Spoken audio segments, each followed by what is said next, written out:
और उसकी शुरुआत यहीं से होगी, इस बात की हम उम्मीद भी कर रहे हैं। आपकी ये बातें ज़रूर दूर तक असर करेंगी, जो लोग भी आपको सुन रहे हैं। आगे बढ़ते हुए, वक्त कम है, मैं चाहूँगी, मैंने जिन पंक्तियों की गुजारिश की, आपने कहा कि बहुत लंबी है, काफ़ी वक्त लग जाएगा, तो आपने जो तैयार कर रखी हैं, और कुछ देर पहले हमने साहस का जिक्र किया था और आपने बैठे बैठे साहस पर पंक्तियाँ जोड़ ली थी। मैं चाहूँगी उस साहस की बात हो जाए, क्योंकि वास्तव में भ्रष्टाचार को ख़त्म करने के लिए खुद के भीतर से और जिन जिन बातों का आपने जिक्र किया है, साहस की ज़रूरत है, तो साहस पर चार लाइनें। साहस के अतिरिक्त मैं वो सुना देता हूँ जो आपने कहा था। जैसे आपने कहा माँ पे, मैंने माँ पे कोई कविता नहीं लिखी। हमेशा लोगों को ये गलतफहमी होती है कि मैंने माँ पे कविता लिखी है। मैं आपको एक ऐसी कविता, आप सोचेंगे हास्य कवि हैं शैलेश जी, हमें हंसाते हैं, लेकिन ये एक ऐसी कविता सुना रहे हैं जो भावना की है। जब मैं बेटियाँ सुना रहा था तो वहाँ जो बहन बैठी है, जो उसकी आंखों में से जब मैंने आंसू गिरते देखे तो मुझे लगा कि कवि के लिए इससे बड़ी बात कोई नहीं हो सकती कि आपकी पलकों की कोर भीग जाए। यकीन मानिए, हंसाना बहुत आसान है, हम तो चलते फिरते इतनी बातें करते कि हमारे यहाँ तो हास्य तो कोई दिक्कत ही नहीं है, एक पंक्ति में होता है, लेकिन दिल तक पहुंचना, रूह तक उतरना, आपकी आंखों में उतर के आपके नयनों से आपके भावों को पानी के रूप में निकाल देना, ये सबसे बड़ी बात होती है। तो जब लोग कहते हैं कि आपने माँ पे लिखा, मैंने माँ पे कुछ नहीं लिखा। मैंने सिर्फ इतना सा लिखा कि जब माँ होती है तब उसके होने का एहसास नहीं होता, जब माँ नहीं होती तब जिंदगी क्या होती है। आप सब लोग जो यहाँ पढ़ते हैं अपने अपने घरों से दूर, माँ न होने का मतलब ये नहीं कि दुनिया में नहीं है, माँ हमसे दूर भी है तो माँ हमारे पास नहीं है। जब माँ हमारे पास नहीं होती तब माँ के न होने पर क्या होता है, मैं उस जिंदगी पे एक कविता सुनाना चाहता हूँ। उसके पहले बहुत एक छोटी सी भूमिका है। मैंने कहीं बचपन में सुना था कि जंगल में एक संगीतकार मृदंग बजाया करता था। मृदंग ढोलक की तरह एक वाद्य को कहते हैं, आप जानते होंगे। जब मृदंग बजाता था तो एक बकरी का बच्चा, एक मेमना वहाँ आके खड़ा हो जाता। तो बजाने वाले ने पूछा कि यार जब मैं बजाता हूँ तुम चले आते हो, क्या मेरा सुर, मेरा ताल, मेरी लय तुम्हें बहुत अच्छी लगती है? बोले मुझे नहीं मालूम आप क्या बजाते हैं। मेमना बोला न सुर की समझ, न लय की समझ, न ताल की समझ, मैं तो इसलिए चला आता हूँ कि इस ढोलक पे जो चमड़ा मढ़ा है ना, वो मेरे माँ के बदन से आया है। जब इस पे थाप पड़ती है मैं आके खड़ा हो जाता हूँ। ये कविता माँ के न रहने पर भीतर से पड़ी हुई थाप की कविता है। अगर आपके जीवन से कुछ दृश्य चुरा के आप ही को सौंपता हूँ कि कल जब उठकर काम पर जा रहा था तो अचानक लगा कि कोई रोक लेगा मुझे। कल जब उठकर काम पर जा रहा था तो अचानक लगा कि कोई रोक लेगा मुझे और कहेगा खड़े खड़े दूध मत पी, हजम नहीं होगा।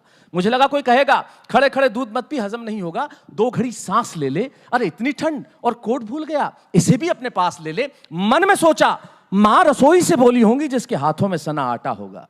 जब कोई नहीं होता तब क्या होता है, इस दर्द को समझिएगा कि कल जब उठकर काम पर जा रहा था तो अचानक लगा कि कोई रोक लेगा मुझे और कहेगा खड़े खड़े दूध मत पी, हजम नहीं होगा, 2 घड़ी सांस ले ले, इतनी ठंड और कोट भूल गया, इसे भी अपने पास ले ले। मन में सोचा माँ रसोई से बोली होंगी जिसके हाथों में सना आटा होगा।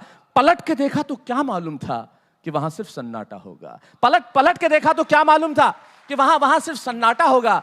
अरे अब हवाएं ही तो बात करती है मुझसे, जब कोई नहीं होता तो अंतरिक्ष बात करता है, निर्वात बात करता है, वैक्यूम बात करता है। अरे अब हवाएं ही तो बात करती है मुझसे। लगता है जब जाऊंगा किसी खास काम से तो कोई कहेगा दही शक्कर खा ले बेटा, अच्छा शगुन होता है। कोई कहेगा दही गुड़ खा ले बेटा, अच्छा शगुन होता है। पर मन इसी बात के लिए तो रोता है कि सब कुछ है माँ, सब कुछ। जिस आज़ादी के लिए तुझसे मैं सारी उम्र लड़ता रहा, वो सारी आज़ादी मेरे पास है। आप सब लोग, मैं और आप सब लोग बचपन में लड़ते हैं माँ से। जब माँ कहती ये मत कर, वो मत कर, ये मत जा, यहाँ मत जा, इसके साथ मत बैठ, ये मत खा, ये मत पी। हम आज़ाद होना चाहते हैं और आज़ादी की कीमत, इतनी बड़ी आज़ादी की कीमत क्या हो सकती है, इस छोटी सी बात में कहता हूँ कि सब कुछ है माँ, सब कुछ। जिस आज़ादी के लिए तुझसे मैं सारी उम्र लड़ता रहा, वो सारी आज़ादी मेरे पास है। फिर भी न जाने क्यों दिल की हर धड़कन उदास है।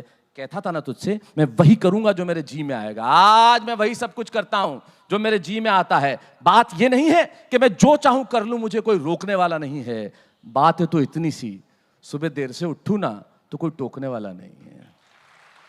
बात है तो इतनी सी, सुबह देर से उठूं ना तो कोई टोकने वाला नहीं है। रात को देर से लौटूं तो कौन नाराज होगा भला, कौन कहेगा बार बार कि अब कहाँ चला। दोस्तों के साथ घूमने पर उल्हाने कौन देगा, मेरे वो तमाम झूठे बहाने कौन देगा। कौन कहेगा कि इस उम्र में क्यों परेशान करता है। हाय राम ये लड़का क्यों नहीं सुधरता है, पैसे कहाँ खर्च हो जाते हैं तेरे, क्यों नहीं बताता है। सारा दिन मुझे सताता है, सबके साथ हुआ होगा। रात को देर से लौटूं तो कौन नाराज होगा भला, कौन कहेगा कि बार बार अब कहाँ चला। दोस्तों के साथ घूमने पर उल्हाने कौन देगा, मेरे वो तमाम झूठे बहाने कौन देगा। कौन कहेगा कि इस उम्र में क्यों परेशान करता है। हाय राम ये लड़का क्यों नहीं सुधरता है, पैसे कहाँ खर्च हो जाते हैं तेरे, क्यों नहीं बताता है। सारा दिन मुझे सताता है, रात को देर से आता है, खाना गर्म करने को जागती रहूं, खिलाने को तेरे पीछे भागती रहूं, बहाती रहूं आंसू तेरे लिए। कभी कुछ सोचा है मेरे लिए, खैर मेरा तो क्या होना है और क्या हुआ है, इस बुढ़िया का तो क्या होना है, क्या हुआ है, तू खुश रह लेना, यही दुआ है, और आज तमाम खुशियां ही खुशियां। अगली पंक्ति आप भूल जाइए, शैलेश लोढ़ा इतने सालों से टेलीविजन पे क्या बोल रहे हैं, इतने शोज में क्या कर रहे हैं, मेरे नाम की सिर्फ एक पंक्ति याद रख के ले जाइए, शायद जिंदगी में कुछ सार्थक कह दिया। और ये अभिधा है, अभिधा मतलब जैसा देखा वैसा लिखा। आज तूने मेरे बारे में कुछ सोचा है, खैर मेरा तो क्या होना है और क्या हुआ है, इस बुढ़िया का तो क्या होना है और क्या हुआ है, तू खुश रह लेना, यही दुआ है, और आज तमाम खुशियां ही खुशियां।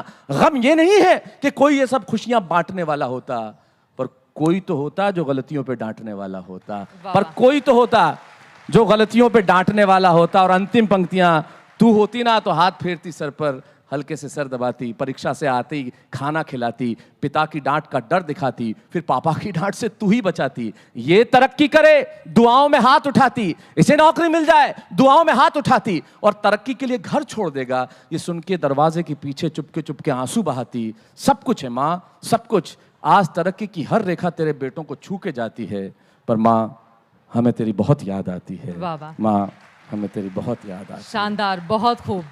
जाते जाते मैं आप युवाओं से सिर्फ दो पंक्तियां कहना चाहता हूं। 130 करोड़ लोगों का देश, दुनिया में सबसे ज्यादा युवा इस देश में। आप खड़े होकर अपनी भाषा बदल लीजिए, फिर दुनिया के किसी मुल्क में इतनी ताकत नहीं है कि हमारी आंखों में आंखें मिला के बात कर सके। इस मुल्क को भाषा बदलने की जरूरत है। तब सिर्फ अंतिम पंक्तियां कहता हूं कि सच है इरादे हमारे विध्वंसक नहीं हैं और अकारण युद्ध के हम भी प्रशंसक नहीं हैं।